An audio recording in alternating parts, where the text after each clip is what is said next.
Pricing on Amazon can be incredibly frustrating. In this video, we're going to be going over exactly how to reprice your item so it sells, but also how to protect your item's price so the item doesn't lose its value over time, selling for less and less money.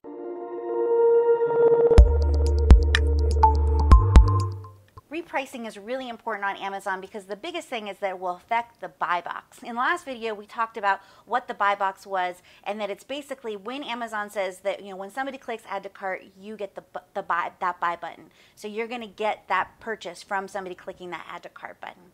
The factors for the buy box is that you don't have to be the lowest price, but you do need to be very, very close, probably within 1 to 2%. You need to make sure that your FBA using fulfillment by Amazon, or you have that little Prime logo, that's going to help you get that buy box, and then your own account metrics are also going to play into that as well. There's a bunch of other stuff, but those are the main pieces. And then, we want to remember that people will pay for Prime. So if you only have people listing your item merchant fulfilled, you can list that item slightly higher and make it available via Prime. People will buy that item via Prime at a higher price, and even higher than your website price, because they want that assurance and trust that Amazon has built with its customers.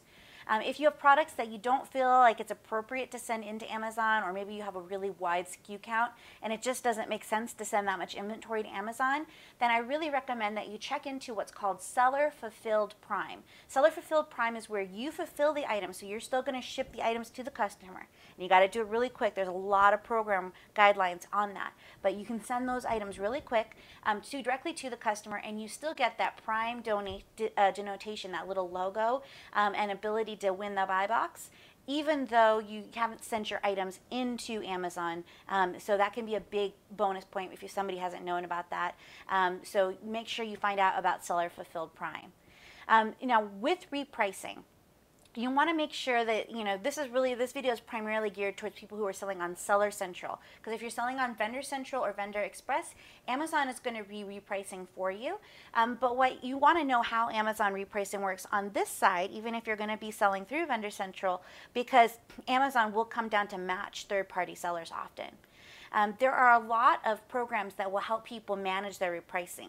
In that, there's basically a computer that says, if you come in at $13.99, they'll put it at $13.98. So when you're trying to compete for the buy box, I recommend that you price matching that same price, or matching and then maybe upping a penny, depending on how competitive your product is. So you want to think about that as far as pricing. And then one thing that people don't always think about is they will think about the pricing compared to the other people on their listing. But on your listing, right there along the bottom, there's that customers who viewed this also viewed.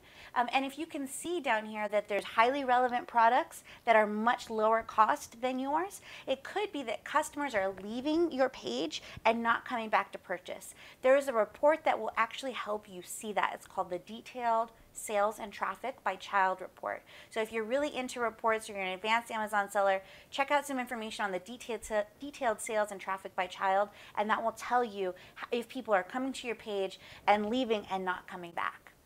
So when you're looking at your website, prices compared to your website, now there is a term in the terms of service that you agree that you're not going to sell this item for any lower than you're going to sell it on Amazon, including shipping and discounts.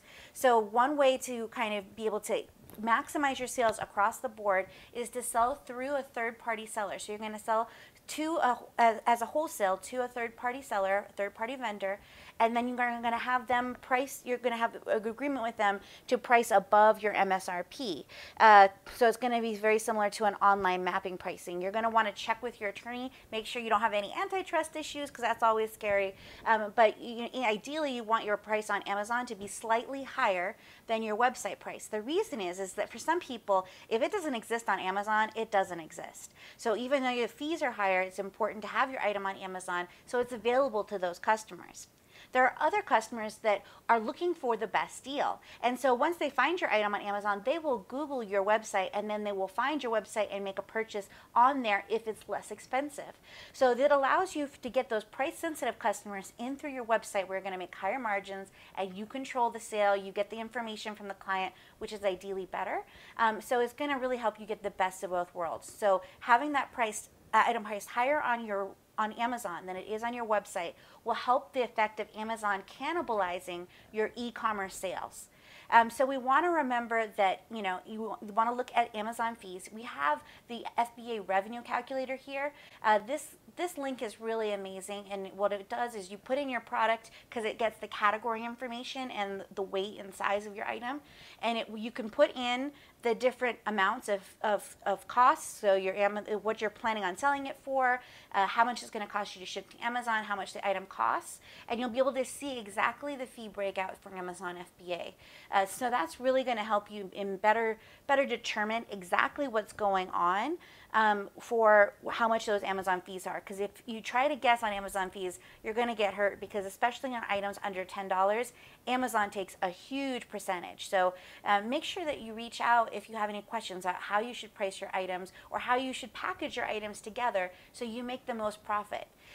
Amazon is a great place to reach new customers, and with the advent and kind of rapid growth that Alexa has seen, then we know that we want to have those items available for voice search, and having them on Amazon is really the only way to get them available for that Alexa voice search.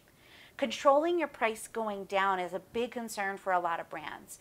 So you can control your price where you set your price on Seller Central. But if you allow a lot of other people to get your product at a low price, then they can set their price lower, and then they're going to get the buy box. So it's really important that we control distribution.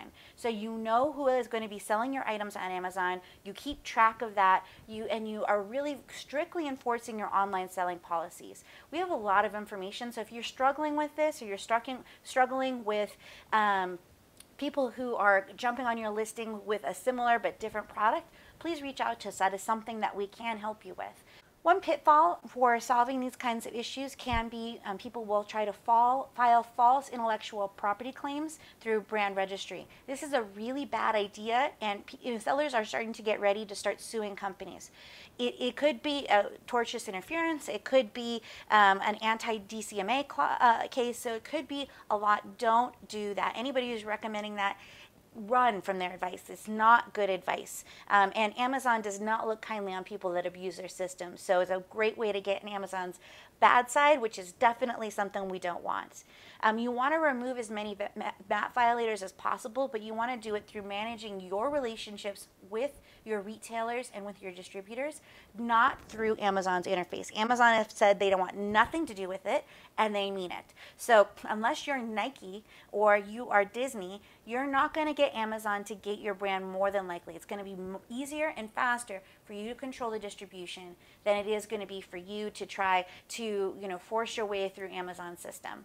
You want to use that brand registry. That's an amazing program, though. We want to use it to protect your text and images from being used without permission, trademarks, and also it's the kind of like the secret gateway into all these other Amazon programs that will really give you like the best access, the best ways to make your sales, convert better at lower margins. So make sure that you do use brand registry, just not as a gating device.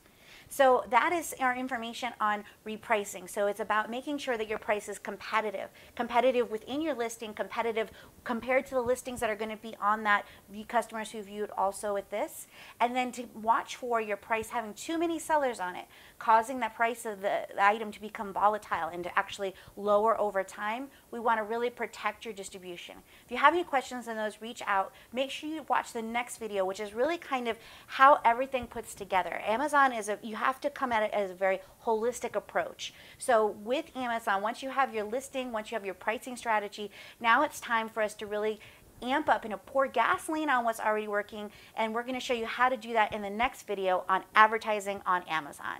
So make sure you check out that video. It's going to have some great information.